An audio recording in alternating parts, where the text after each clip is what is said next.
Bonjour à tous, alors sur cette nouvelle vidéo, je vais faire un petit point sur le tir subsonique en 300 blackout toujours, à 100 mètres. J'ai eu des résultats un petit peu différents des essais à plus courte distance, notamment avec les PPU en 190 grains.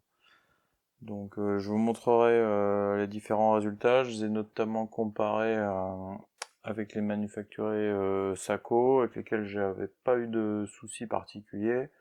Voilà, qui est groupé, on va dire, entre 2 et 3 minutes d'angle à 100 mètres, mais sans trop de soucis. Un petit peu mieux pour les recharger avec des Neusler, toujours en 220 grains. Par contre, du coup, avec les PPU 190 grains, il y a quelques soucis de stabilité. Donc, ce sont sur ces ogives, sont un petit peu plus légères et un peu plus courtes surtout. Notamment sur la partie qui va prendre bien le pas de rayon.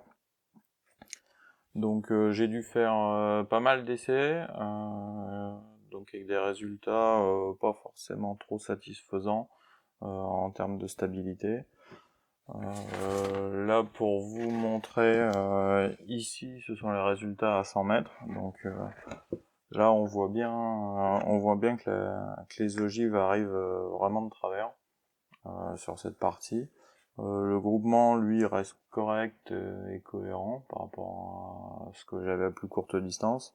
Il y a vraiment des travers, on voit que ça arrive un peu dans tous les sens. Donc j'ai essayé de corriger ça, alors sans trop jouer sur la poudre, hein, pour rester forcément en subsonique. Donc il a fallu plutôt gérer la prise de rayure, le sertissage qui n'a pas forcément donné de meilleurs résultats. Les bons résultats que j'avais eu cette fois à 50 mètres. Donc on voit à 50 mètres il y a quand même un petit peu de travers sur cette charge. Donc j'ai eu de très bons résultats. J'ai toujours le souci, on va dire, enfin qui est prévisible, mais chaque premier coup tiré avec le silencieux, je pense doit remplir la chambre des silencieux, et il est toujours plus haut sur mes séries.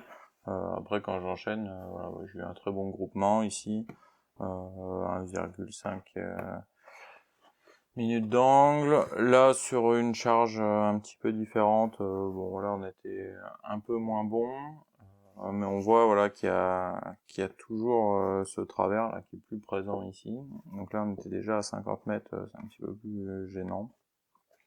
À 100 mètres on est complètement de travers. Voilà, je compléterai avec d'autres, mais j'ai tiré pas mal de fois et à chaque fois j'ai eu le souci. Les groupements eux sont pas forcément mauvais, hein, mais il y a ces problèmes de stabilité. Donc j'avais regardé sur le site que je mettrai en description, Berger, pour le calcul de stabilité et pas des canons. Moi je suis sur un pas d'un septième et le canon fait 7 pouces et demi, donc finalement la balle a quasiment pas le temps de faire un tour complet d'être stabilisée. Je pense que pour le 190 grains, le canon est pas assez long, ou en tout cas l'ogive est pas assez lourde pour ce canon. Donc le seul moyen pour arriver à stabiliser un petit peu plus, là j'ai différents essais, c'était de descendre la poudre. Je suis passé de 9 grains de N110 où j'étais à environ 320 mètres secondes. Là je suis à 8,6 grains, donc plutôt aux alentours des 300 mètres secondes. Certi moyen à fort, ça a aidé un petit peu plus, et surtout je suis passé à une longueur totale de 2,26 pouces. Voilà, c'est ce qui fonctionne le mieux. Ça correspond finalement au maximum des chargeurs, et ça permet aussi d'avoir l'ogive qui est plutôt bien placée par rapport à la poudre. Sinon précédemment, voilà, elle est rentrée comme sur les 220 grains à ce niveau-là. Donc là on avait quelques problèmes. Là en la mettant à 2,26, on arrive à peu près comme ça. Donc ça a moins bon résultat en tout cas en cible, en groupement. Par contre on voit la différence à 100 mètres, beaucoup moins de travers. Voilà, donc là c'était certi fort, certi moyen. On va dire il y a eu un résultat un petit peu meilleur, on voit que c'est quand même pas encore ça.